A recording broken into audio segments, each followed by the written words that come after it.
Hey, what's up, you guys? This is Movie Critic Rob here with the Movie Channel, and today we are going to be talking about X-Men Apocalypse. Now, before we get to the review, this is going to be a spoiler-filled or spoiler-free review. Sorry, by the way. I wanted to let y'all know because I'm in a little bit of a different place than I usually am. This is actually my personal library, and I have over here Peanuts, Charlie Brown from Peanuts. And over here, the Merc with the Mouth himself, Deadpool. My friend bought me this pop, my first pop ever. I don't know if I'm going to start collecting these. Probably not. But he knows I love Deadpool, and so he gave me Deadpool Funko Pop. And with that said, since Deadpool is an X-Men, good segue to get into the review of X-Men Apocalypse. Now, X-Men Apocalypse is the follow-up to the 2014 X-Men Days of Future Past, which to a lot of people, it's right under X2 as the best X-Men movie of all time. So how does X-Men Apocalypse compare?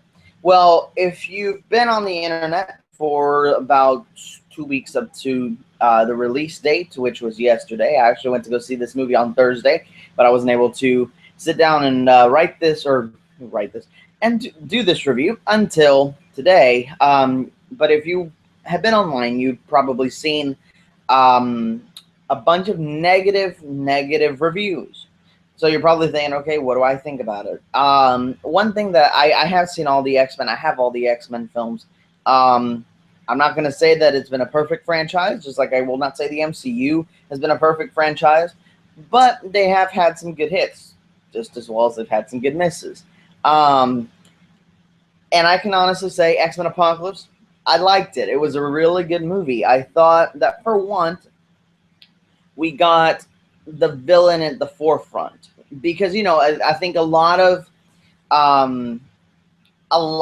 movies in the superhero world, they get a lot of flack because they spend too much on the hero, not too much on the villain, and because you don't spend too much with the villain, you don't really feel that he's a threat, like he's an actual threat. With X-Men Apocalypse, this complaint needs to go out the window because arguably, and they do this, I think, because they build on the strengths of what's been established and what has already happened. You know who Mystique is, you know who Xavier is, you know who Magneto is. You don't need to spend time I'm not going to say developing, but you don't need to introduce these characters in every film so that people can know who they are. And plus, unlike the MCU, which nobody knew Iron Man, Thor, Captain America, unless you were like really into comics before 2008 when the first Iron Man movie came out and the MCU began. People know who the X-Men are. People know Xavier, they know Magneto, they know Mystique, they know Wolverine. So with that in mind, they keep that idea in their heads, I think, when they were writing this, because they spent a lot of time with Apocalypse, which is played by Oscar Isaac. I love the beginning of this movie. It starts out in Egypt. It has it does not connect to what you saw in, I believe it was in Days of Future Past, when you saw the kid moving the pyramids. It's not that far back. But we do start in Egypt. And the music for the rest of the movie's music was kind of, I mean, it was all right. But the beginning music to this movie, you're like, oh my gosh, it is going down. Because I don't know what he did, what language they're singing in. I some of it tells me it's Greek because I can understand kind of a little bit, but it just sounds epic. It sounds like this is the apocalypse. This is like the soundtrack to the apocalypse. What you see at the beginning is because Apocalypse, and I'm just going to give you some background so that you know kind of what you're walking into. No spoilers. Apocalypse is to transfer his consciousness from body to body to maintain immortality. And as he goes, he picks up powers. He is the original, meaning he's one of the first. Which really, well, you'll see in the movie. I'm not going to give away anything else than that. I just wanted to give you that a little background on Apocalypse in case you're kind of not sold on who the villain is. But other than that, no spoilers. And I don't think that was really a spoiler. It was kind of just an explanation, which I believe is close to the comics. I don't read X-Men comics, so I don't know. Which I think it works to my benefit in this case because I'm not really coming in with any expectation. But I know I just said that we don't really set up the characters, and we don't set them up. We pick them up right where they left off. And in that regard, I think it's good because the only person you really need to set up, I mean, yeah, you do need to set up the Four Horsemen, which if you've seen the trailers, you know about the Four Horsemen.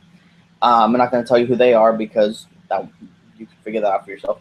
And to those who haven't seen the trailers, you can figure them out when you go to see the movie. But you do get a lot of development from all the characters. Now, a lot of people had said, and I've watched a lot of reviews going into the movie. I do that anyway. I mean, it doesn't really impact what I think. I try to give my own thoughts anyway, but it does kind of help me to channel what I want to say. A lot of people had said that Mystique gets a lot of screen time.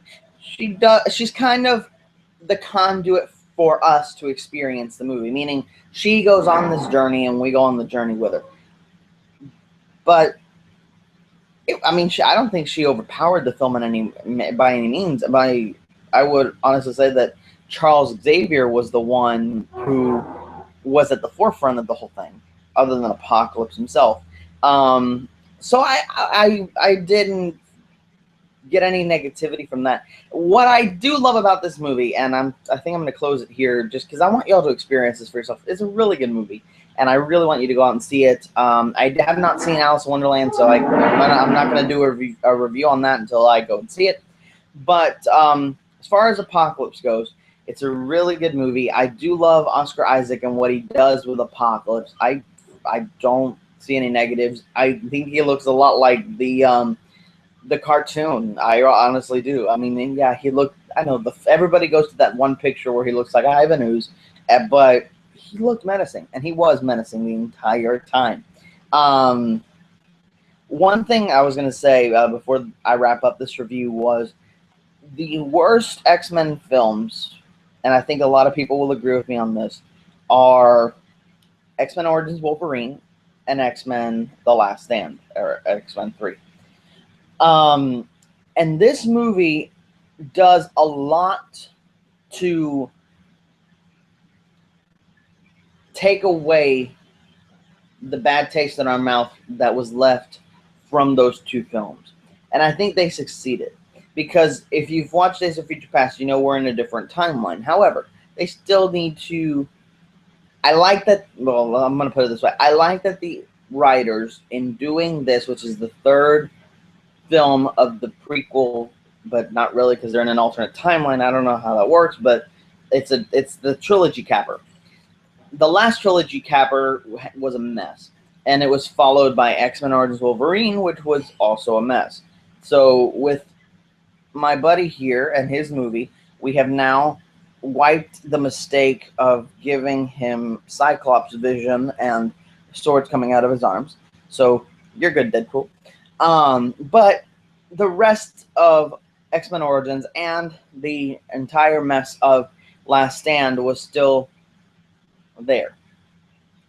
This movie does as best it can, and I don't mean that in a negative way. I mean extremely positive way, to give us the events of those films, but do it in a much better way so that, hey, you're like, okay, all right, yay, we don't have to watch X-Men Last Stand anymore.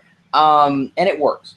It really works. At the end of the day, and I'm going to give my closing thoughts here. At the end of the day, this is definitely a movie you should see. I thought Apocalypse was a great, great villain. His voice was great. It's Oscar Isaac. Come on, the dude has played King John and Robin Hood.